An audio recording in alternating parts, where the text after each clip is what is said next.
Monsoon सत्र से पहले लोकसभा सचिवालय की ओर से संसद के दोनों सदनों में कुछ शब्दों के इस्तेमाल पर पाबंदी लगा दी गई। मतलब उसकी सूची में शामिल इन शब्दों को अब सांसदों की ओर से बोलने पर मनाही होगी। इनमें जुमलाजीवी, बाल बुद्धि सांसद, शकुनी, जयचंद, लॉलीपॉप, चांडाल चौकड़ी, गुल खिलाए, तानाशाह, पिट्ठू, काला सत्र, दलाल, खून की खेती, चिलम लेना, छोकरा, कोयला चोर जैसे शब्द शामिल हैं, जिन्हें सांसद अपने संबोधन में अब इस्तेमाल नहीं कर सकेंगे। इन शब्दों को असंसदीय करार दिया गया है। मतलब ऐसे शब्दों के प्रयोग को अमर्यादित यानी अनपार्लियामेंट्री आचरण माना जाएगा और प्रयोग करने वाले सदन की कार्यवाही का हिस्सा नहीं हो सकेंगे। दरअसल लोकसभा सचिवालय ने असंसदीय शब्द 2021 शीर्षक के तहत ऐसे शब्दों और वाक्यों का नया संकलन तैयार किया है, जिन्हें असंसदीय अभिव्यक्ति की श्रेणी में रखा गया है। लोकसभा सचिवालय की इस गाइडलाइन पर कई विपक्षी नेता अपनी प्रतिक्रियाएं दे रहे हैं। विपक्ष ने असंसदीय शब्दों की नई सूची पर सरकार पर निशाना साधा है। आप भी सुनिए आखिर विपक्ष इस मसले पर क्या कह रहा है। ये बात ये कि इसके पीछे एक बड़ा इनकी एक अलग रवैया है। आज वो कहते हैं कि इस लफ्ज को इस्तेमाल नहीं किया जाना चाहिए। दूसरे दिन कहेंगे कि सदन के अंदर आना है तो भगवा ड्रेस पहन के आओ।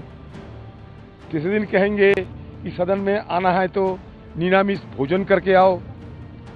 तो ये सरकार, ये देखने का जिम्मेवारी सरकार की है और किसी के नहीं है।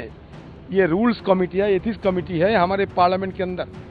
ये तो सेकेंड पार्लियामेंट बना रहे हैं ना, सेकेंड रिपब्लिक बनते जा रहे हैं। तो ये सेकेंड रिपब्लिक में नया वो संविधान बनाने की भी कोशिश करेंगे, सदन के नया रूल भी लाने की कोशिश करेंगे। ये तो लिंग्विस्टिक एक्सपर्ट तो नहीं है ये कि नया व्याकरण रचना कर रहे हैं क्या?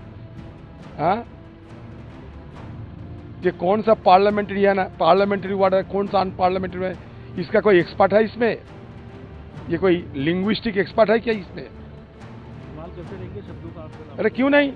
जब हमारा डिक्शनरी सारा दुनिया पढ़ते हैं, जिस डिक्शनरी की वर्ड पे हम स्कूल कॉलेज में परीक्षा देते हैं, वो सदन के अंदर नहीं बोल सकते क्या?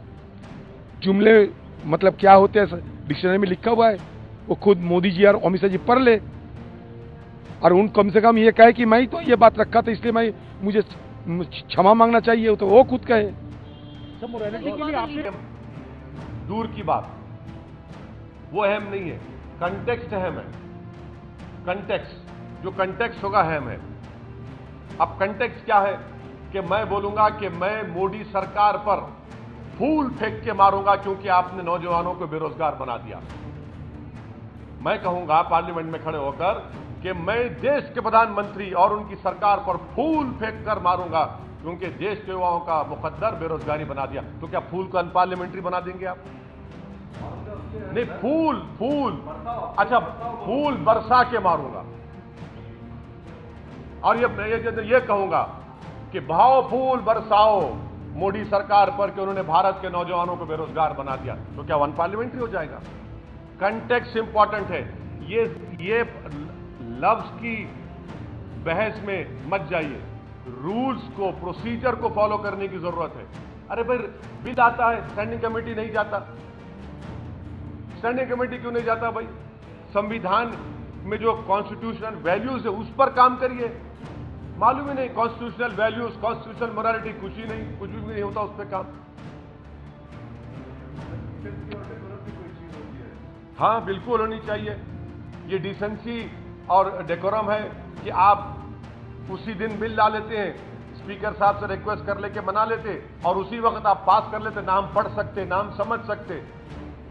भाई, देश की जनता को हम जवाबदेह हैं। अगर कोई बिल लाते, कानून बनाते तो हमको पढ़ने का मौका मिलना चाहिए, स्टैंडिंग कमेटी को जाना चाहिए। कितने नहीं, लैंग्वेज इंपॉर्टेंट नहीं है मैडम, कंटेक्स्ट इंपॉर्टेंट है। कंटेक्स्ट इंपॉर्टेंट है।